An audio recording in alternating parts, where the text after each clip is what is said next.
क्या कभी आपने ऐसा सोचा है दोस्तों कि हम हमारे थॉट्स के जरिए अपने स्मार्टफोन, कंप्यूटर्स और दूसरे इलेक्ट्रॉनिक डिवाइसेस को कंट्रोल कर सकेंगे? ऐसी चीज़ें तो बस हमको मूवीज़ में देखने को नज़र आती है। ऐसी एक मूवी है एक्समैन। एक्समैन में हम देखते हैं उसके जो कैरेक्टर्स हैं उनको कुछ स्पेशल पावर्स हैं और स्पेशल पावर्स के ज़रिए बहुत सारे लोग बहुत सारी चीज़ें सिर्फ अपने थॉट्स के ज़रिए से कंट्रोल करते हैं। लेकिन क्या ये रियल लाइफ में मुमकिन है? हाँ, ये डेफिनेटली मुमकिन भी है और इसको करने के लिए कई सालों से रिसर्च भी जारी है। इस टेक्नोलॉजी को कहते हैं BCI या brain computer interface. Imagine you could control computers using only your mind. You could play a computer game without touching the controller thanks to a system that translates your brain waves. Will we all someday have chips implanted in our heads or wear special caps that read our thoughts? Brain-computer interfaces. The field of brain-computer interfaces relies on the ability of the brain to be able to generate certain types of responses that can then be harnessed by computers, to be able to be interpreted by computers. BCI की शुरुआत हुई 1970s में। University of California के Jacques विडान वो पहले scientist हैं जिन्होंने 1973 के अपने साइंटिफिक पेपर में पहली बार BCI ये टर्म यूज़ किया। वैसे BCI का पूरा फंडा ये है कि कुछ इलेक्ट्रोड्स होते हैं जो आपके ब्रेन में लगाए जाते हैं। ये इलेक्ट्रोड्स आपके ब्रेन के न्यूरॉन से सिग्नल्स को लेते हैं और एक रिसीवर को देते हैं। वो रिसीवर इन सिग्नल्स को प्रोसेस करता है एंड अल्टीमेटली आपको एंड रिजल्ट मिलता है। अब इतने दशकों से जो इस पर रिसर्च चल रही है वो रिसर्च इस बात पर है कि इलेक्ट्रोड्स कितने करीब लगाए जाएं और कितने पास हों। इसका इस्तेमाल पहले भी हो चुका है बट एक नॉन इन्वेजिव फॉर्मेट में। नॉन इन्वेजिव मतलब किसी जगह आप ऑपरेट नहीं करेंगे, एंटर नहीं करेंगे, कट नहीं लगाएंगे। लाइक EEG या इलेक्ट्रोएन्सेफेलोग्राफी या EOG और इलेक्ट्रोऑक्यूलोग्राफी, ये सारी चीज़ें हमारे स्लीप और स्लीप से रिलेटेड रिसर्च में काम आती हैं।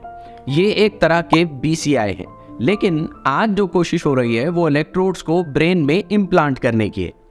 इन्वेजिव यानी कि ब्रेन के अंदर जाकर इलेक्ट्रोड्स लगाना, जैसे कि माइक्रो इलेक्ट्रोड एरे, जिसमें tens of thousands of electrodes के जरिए से न्यूरल सिग्नल्स को रिकॉर्ड और डिलीवर किया जाता है। ये इलेक्ट्रोड्स को सक्सेसफुली काम करने में ब्रेन की एक और इम्पॉर्टेंट प्रॉपर्टी काम करती है, उसको कहा जाता है कॉर्टिकल प्लास्टिसिटी। प्लास्टिसिटी का मतलब है ability of the neuronal networks to adopt and change. इसीलिए signals from the implanted prosthesis can after adaptation be handled by the brain like the neural sensors। आज बिग कॉर्पोरेशंस जैसे कि Elon Musk की Neuralink इसी पर काम कर रही है। न्यूरालिंक का दावा है कि वो अब ह्यूमन ट्रायल्स के लिए तैयार है of a brain implanted computer, जिसके लिए वो ह्यूमन वॉलंटियर्स को एनरोल भी कर रहे हैं। न्यूरालिंक को इलॉन मस्क ने 2016 में स्थापित किया था and with just a small team of scientist, engineers and doctors. इस कंपनी के लिंक्डइन पेज के हिसाब से अगर जाएं तो आज इसमें 400 एम्प्लॉइज हैं। आइए देखते हैं ये न्यूरालिंक काम कैसे करेगा। न्यूरालिंक के ब्रेन कंप्यूटर इंटरफेस डिवाइस को लिंक कहा जाता है, जो स्कल में इम्प्लांट किया जाएगा।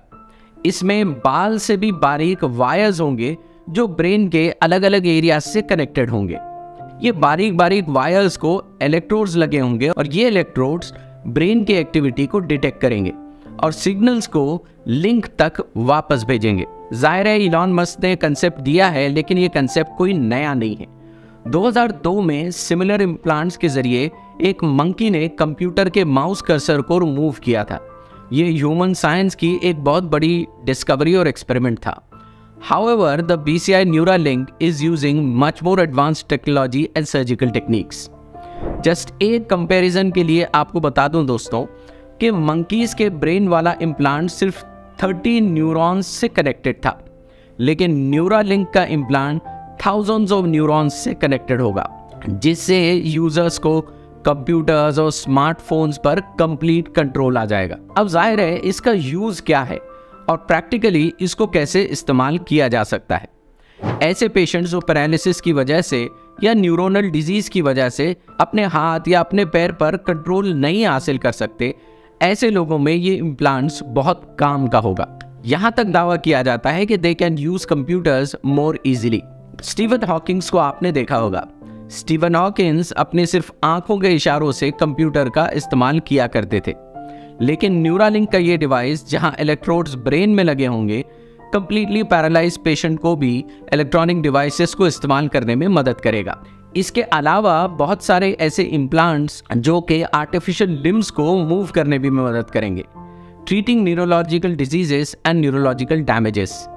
न सिर्फ ये पेशेंट्स को हेल्प करेगा बल्कि BCI में also help the damage brain to develop new neuronal pathways, और यही न्यूरोनल पाथवेज डेवलप होंगे around injured and disease areas, जिससे ब्रेन को अपने आप को वायर और रीवायर करने में मदद मिलेगी और नॉर्मल फंक्शंस को रिस्टोर करने में मदद मिलेगी। ये एक बहुत बड़ी डिस्कवरी है जो कि न्यूरोलॉजिकल पेशेंट्स में बहुत कारगर साबित होगी। ऐसा ही एक एक्सपीरियंस एक न्यूरो साइंटिस्ट का है, जिल बोल्टे टेलर। उन्होंने अपनी किताब the stroke of my insight में अपनी पूरी स्टोरी को लिखा है। वो एक न्यूरो साइंटिस्ट हैं एंड अ न्यूरो एनाटमिस्ट। उनके भाई को शिजोफ्रेनिया था और इसी वजह से वो ब्रेन कैसे काम करता है, माइंड कैसे काम करता है, इसके बारे में डिटेल स्टडी करना चाहती है। That is why she joined the neuro science. लेकिन दिसंबर 1996 को उन्हें स्ट्रोक होता है। इस किताब में वो अपनी पूरी रिकवरी की जर्नी को लिखती हैं, how she recovered completely and how she taught herself everything once again. उनके ब्रेन को उन्होंने सब कुछ करना सिखाया। ह्यूमन ब्रेन के पोटेंशियल्स टू रिकवरी की ये एक अमेजिंग स्टोरी है, और जब टेक्नोलॉजी इसका साथ दे तब anything is possible. Elon Musk ने तो ये भी दावा किया है कि आप अपनी मेमोरीज को भी स्टोर एंड रीप्ले कर सकेंगे, हैरी पॉटर की मूवी की तरह। मेमोरीज निकालिए, किसी जगह स्टोर करिए और वो स्टोर्ड मेमोरीज को वापस निकाल कर फिर से देखिए। यूजर्स अपनी यादों को न सिर्फ स्टोर कर सकेंगे बल्कि इलॉन ये भी दावा करते हैं कि वो अपनी मेमोरीज को किसी और बॉडी में भी ट्रांसफर कर सकेंगे या किसी और रोबोट में डाल सकेंगे। लेकिन बहुत सारे साइंटिस्ट इलॉन मस्क के इस क्लेम को लेके बहुत स्केप्टिकल है। क्लेम ये भी है कि it will allow people to play video games inside their own heads just like virtual reality, लेकिन इसमें किसी प्रकार के इंस्ट्रूमेंट्स की जरूरत ही नहीं पड़ेगी। कुछ क्लेम्स तो नोबल और अच्छे हैं, but a few are over enthusiastic. दिसंबर 2022 में न्यूरालिंक ने दावा किया it is ready to begin with the human trials, और इन द कमिंग ईयर्स, जिसके लिए कंपनी ने फूड एंड ड्रग एडमिनिस्ट्रेशन यानी FDA को अप्लाई भी किया है। कंपनी ने कोई टाइमलाइन नहीं दी कि कब वो इन डिवाइसेस को लेकर मार्केट में आ जाएगी, लेकिन इलॉन के सामने बहुत सारे बड़े बड़े चैलेंजेस हैं। Neuralink is currently the target of federal investigation for performing unnecessarily cruel and lethal animal experiments. Neuralink के करंट एंड फॉर्मर एम्प्लॉयज का मानना है कि ये इलॉन की ever growing and peaceful demands के कारण है। न्यूरालिंक के दूसरे कंपटीटर्स इस मामले में काफ़ी आगे हैं। कंपनीज जैसे कि Synchron and Onward, they have already begun their human trials for their own BCIs, जिसमें उन्हें बहुत अच्छी सफलताएं भी मिली हैं। इन डिवाइसेस ने पार्शली पैरालाइज पेशेंट्स को अपने थॉट्स के जरिए कंप्यूटर को कंट्रोल और यूज़ करने में मदद की है and have partially restored movement in some of them. Comment करके बताइए दोस्तों, क्या आप ऐसा कोई डिवाइस अपने या अपने रिलेटिव्स के लिए चूज़ करेंगे? ये साइंस और टेक्नोलॉजी का अजीब मिश्रण है जो हमारे लिए वरदान साबित होगा।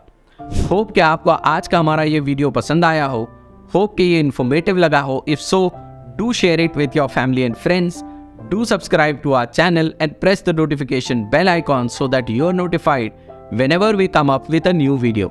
Hope to see you soon in the next video. Till then, thank you very much.